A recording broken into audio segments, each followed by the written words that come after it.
Hi John, we're back now for part 3. Hopefully this will be the last one. We don't want to be keeping you too long with these videos, so we're just going to talk about a little bit about this code structure, and then we'll finish off with a bit of gameplay demonstration or whatever. Yeah, so this code structure, an overview of how the code all fits together. Basically, like from the start, we had planned to not change simple mode because we weren't very confident, but we've actually definitely grown in confidence. Yeah, probably surprised ourselves a lot. Yeah.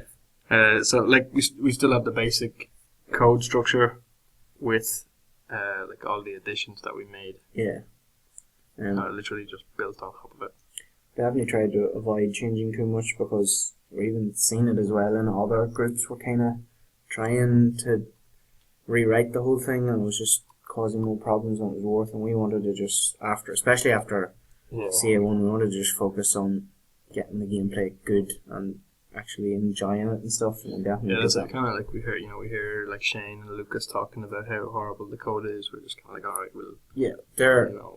if they're giving out about it, we'll trust them and we'll just kind of work on the gameplay. Not going to try and so that's kind of why we were influenced, I suppose, into keeping it safe. Keeping it safe, yeah. Well, and then as well, there yesterday we tried to just get rid of stuff that wasn't needed. Yeah, so Michael wrote the chrono timer. We tried to get rid of basic lib time, and it had namespace references all over the place. And and then we tried to put the chrono timer into the namespace, and then it was creating more errors, and it was just, I don't know, it's probably something simple, but it just seemed like if you try to take one thing out of basic lib, everything has to go with it or something. It just seemed kind of attached to itself. So we didn't want to go to mad. Just kind of left what was there working and good, and we added on top of it, and that's pretty much the kind of the structure.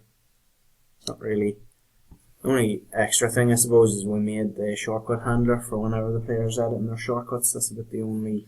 Yeah, I suppose as well, we changed a lot of stuff in this game, just in game in general, like the player attack and that sort of stuff. Especially has a lot of extra functionality in it. Generally, especially how the abilities work is in player attack usually. Yeah. And here somewhere. This control fine's been our friend. Yeah. Yeah, so you've got your different abilities. Yeah, so this is the same as player attack was, and then we just added loads of stuff in it. Yeah. Just loads of different checks and stuff to kind of give us that. Beef up the gameplay. Yeah. Give everyone a bit of a different experience. Yeah. Mainly. So we were kind of trying to create that whole typical kind of nearly tabletop RPG of different types of players and all kind of working together to do things and stuff. So that was kind of our inspiration on that side of things. I suppose that kind of just leads into gameplay now, so we've covered that enough. Yeah, I suppose we're kind of actually still talking about gameplay here anyway, talking about this. So can't really. A lot of our gameplay does come from these abilities and the class setup. Yeah.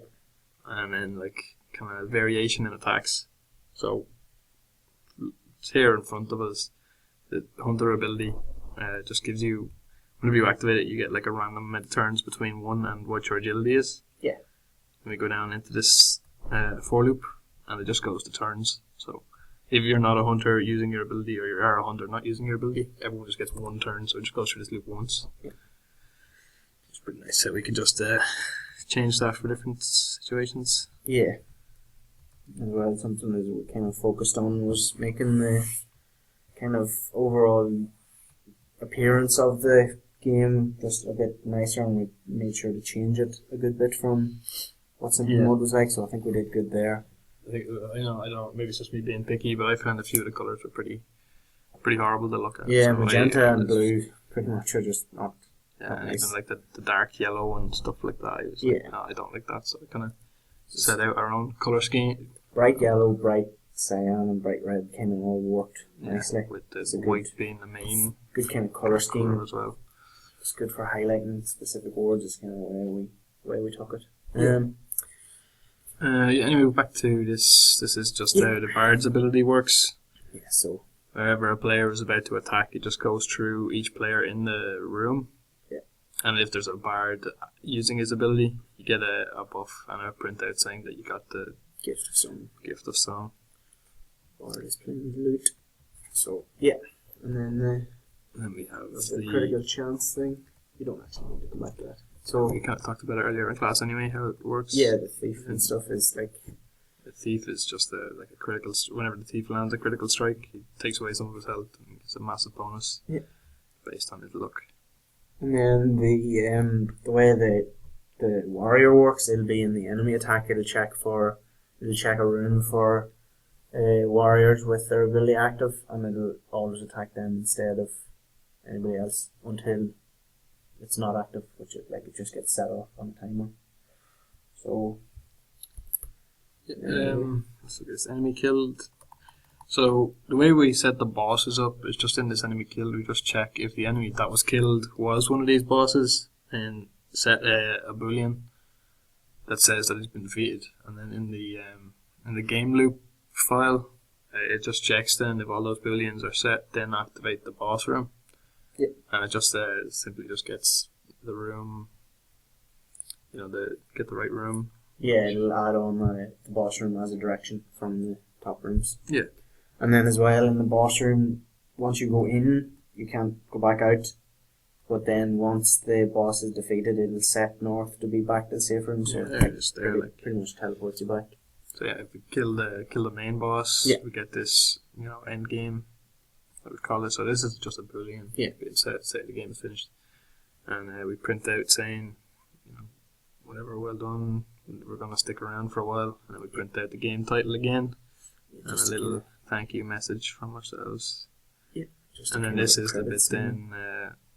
It'll set the direction up or north to be back to the safe room, so it just kind of creates a whole loop around the place. I think there's quite a few places where you've got like hard coded values like this, but I think that's fine because we made a pretty fun game. That's kind of something you'd see a lot in games. Yeah, especially text based. We'll just run it for a couple of minutes just to. As well, so like things like money, or is it money or is it just items? I think it might be the loot. Yeah, like you have a better chance of getting a drop if you have higher luck. So basically, whatever your luck stat is, it gets subtracted from the maximum on the random number generator for the drop rate. So you've got a smaller range, you have a better chance of it being less than the and well, actually, the way that works is if the luckiest player in the room kills the actual enemy, then the drop rate kind of affects everyone. Yeah, so the whole room just drops into the room, like. Yep. So it's another kind of team tactic you can set up: is get your lucky guy to get the final hit, and then everyone gets better loot at the end. Yeah. And then it goes back in as well to the thief, who has their special ability is kind of based on luck, and they do massive damage from the luck. So there's kind of a tie-in between those two. Like there's a good chance that the final kill might be a thief that did their ability, because it might be the one that just does mad damage. We'll go into the. So just going to play a game here. Just play it for a little while. We don't need to actually set up too many characters. We can just talk about it and show it to them. Kind of explain them now. Say. But what we kind of want to say as well is, the amount of different combinations that we could build with a few different players is actually pretty amazing. Like we haven't really worked it out or anything, but you could set up a team of 6 bards, and every single one of them is able to buff each other and then do massive damage or whatever. Sure. Interesting.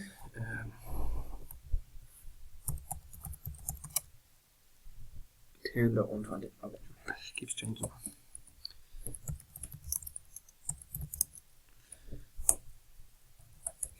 Yeah, so we're using our base characters from earlier, aren't we? Overpowered characters. Yeah. We pretty much needed them to get through the bosses. I suppose we could have reduced the number of enemies and the health and stuff for demonstrating. It's probably something we should have done, but the way we sped it up was by boosting 2 characters to carry. It was fine, I think. I think it's justified because the idea of the game would be to last longer than 15 minutes. You want to be hanging around leveling up for quite a while before you go anywhere near the boss. Get a room of people together for a day or something. And we had 10 people nearly in there. You really want to be playing this with 4 or 5 maybe. Yeah, it's kind of too many. You can actually work out things and make a plan. Yeah, it was kind of more of a scramble there, which is fine, like, because that's just kind of the nature of demonstrating it. But like, lots of stuff that people would have missed would have been like, I don't even know if anybody would have looked at their stats, but like, I think all of our printouts are really nice. We put a lot of time into just making them look nice and tidy and kind of clear to the player what it is that they're looking at and stuff. Yeah, I think it's we can have this consistency Yeah. throughout as well. Like we have the same banner for everything and the same colours in the header, and Like, I think that's a lot of the visual appeal and probably a lot of the reason why people were actually enjoying what they were seeing. Like, and as well, like we had said from the very start, is it okay to make a game that's going to aim at 6 players, but more people can play? yeah, that's kind of it ended up as like it's a smaller group would suit better. Yeah, it's just a little bit hectic with all the printouts and stuff. Yeah. I think it's probably the same for everyone's game, really. Yeah. As well, like just the highlights on the different directions and whatever it is, like just like items and stuff, and yeah, I don't know how it, yeah, like just stuff like that goes a long way, I think. Something that we kind of forgot to do, just one of the few things we didn't write on the travel board is we wanted to like print out, like say if you were a human warrior, it would just have in square brackets beside your name like HW or something, just to kind of indicate the different sort of just the distribution of your class or whatever. But it's just a very minor thing. There's loads of stuff on the Trello board as well that's still there that we didn't, like we literally could have just kept making this. Yeah, just keep working on it. there's endless things that we could put in here to make more fun. Couldn't stop coming up with ideas pretty much. We'll just go north and start attacking some stuff. Yeah. So I just hit an attack there. It says I do 43 damage. Are you there as well? Just do an attack. I don't know that it's doing that this time I think, because I disconnected. Oh, I think your file has been saved or something. Yeah. Check your items.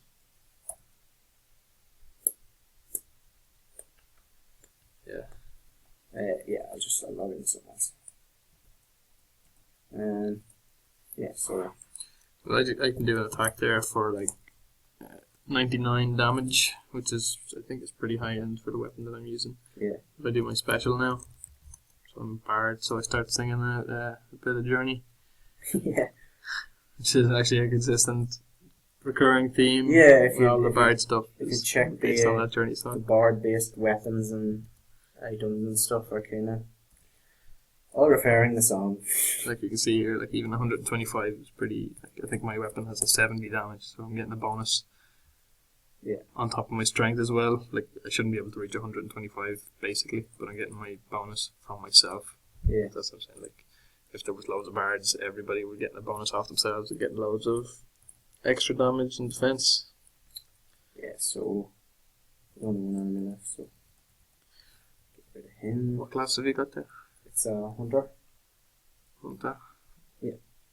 Go into the next room just to demonstrate it as well. So its special ability is that it does, as we explained earlier, the number of attacks based on like a random number between your agility. And so I did loads of damage there because Brian's a bard, and I did loads of attacks because I did my special ability for my hunter. So I was able to nearly clear the room just from 2 combined special abilities, whereas if I went in and did my special ability on my own, I probably wouldn't have killed any more than 1 there. So like that's just one example of how the kind of classes complement each other and come together or whatever to create like a group. Yeah. I think that's probably, all the gameplay. We had our demonstration today and we beat the boss and I showed You've seen a lot of it anyway in that, so that pretty much running close to time here, so we're going to wrap it up. And if there's anything that you need to find out from us, please email us whenever. Yeah. It should be available. Right. Yeah, that's pretty much it. So yeah, thanks, John. Thank you.